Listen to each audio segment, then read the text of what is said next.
Hello বন্ধুরা, তোমরা সবাই কেমন আছো? ভালো আছো? আর এখন দেখো আমি আলু ভাজা করছি। আলু ভাজা করছি কিসের জন্য বলো তো?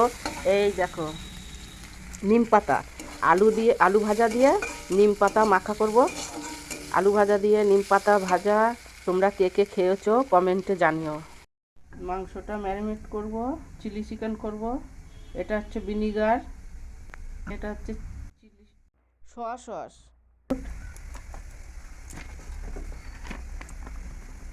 এটা চারারুট, আর এটা হচ্ছে ডিম।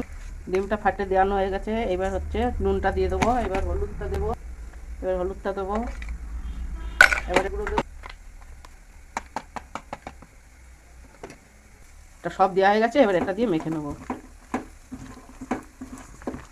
এবার ভাজার পরে দেখাবো। এগুলো ভেজে নিচ্ছি এখন।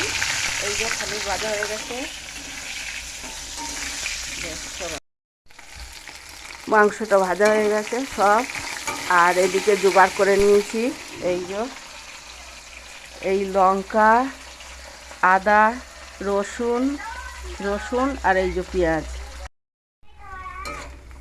পেঁয়াজটা ভাজা হয়ে গেছে। এখন একে একে মশলা দিয়ে দেবো। একটু ভিনিগার দিয়ে দিলাম, একটু সয়া সস দিয়ে দিলাম, একটু নুন দিয়ে দিলাম, একটু হলুদ দিয়ে দিলাম, একটু লঙ্কার গুঁড়ো দিয়ে দিলাম। এবার একটু নেড়ে দেবো।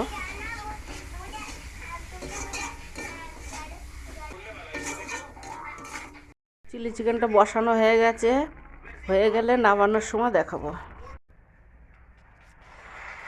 এই যে চিলি চিকেনটা হয়ে গেছে, এই যে, আর এই যে নিম পাতা দিয়ে আলু ভাজা, আর এই যে ভাত।